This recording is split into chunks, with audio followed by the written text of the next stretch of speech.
When you think of the American success story, or just a success story overall, you needn't look further than Tyler Perry. Here is a guy who years ago was living in his car and now is the first African American to own a major studio in the United States. He has been nothing short of successful. I would even say iconic. Let's talk about some of the things that Tyler Perry has done. He owns a 330-acre studio, like I mentioned, in Atlanta. Many things filmed there. There's a little show called The Walking Dead that shoots some of its scenes there. On top of that, he's been instrumental in developing so much talent in Hollywood. For example, there is an actor who was, like a lot of actors, struggling to break through, was doing a lot of TV guest spots, a couple of small parts here and there. And then Tyler Perry came along and gave this person his first lead theatrical role. That person was Idris Elba. In addition to that, since 2005, Tyler Perry, year after year after year, has been releasing hit after hit after hit.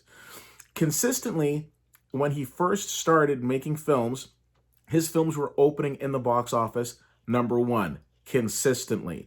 It was frustrating for myself being here in Ottawa because his films weren't being released here. So if you were somebody like myself, you would jump in the car and head to Toronto or Montreal or one of those markets to go and see his films.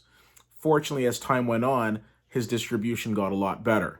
And a lot of his films were taken from his plays and developed into films, like Diary of a Mad Black Woman and a movie that I definitely recommend everybody check out called Why Did I Get Married? Such a strong, strong film.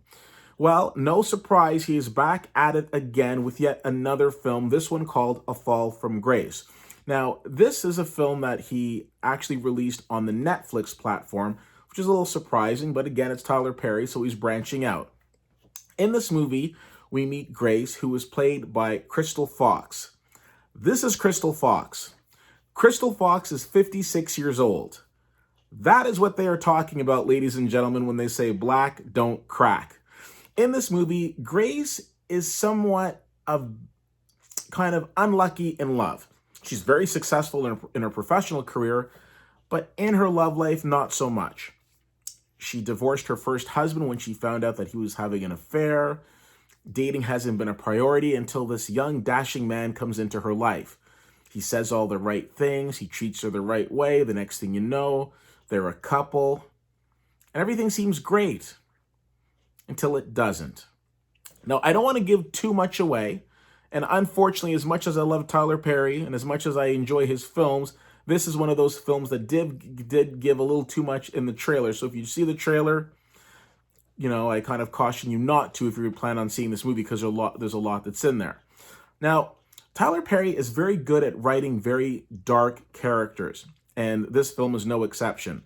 The antagonist in this film is just evil personified, and we see that through so many different actions and through so much dialogue. Now, you think this is a film that's going to go down a certain path, and it kind of does, but it also does some things that I wasn't expecting.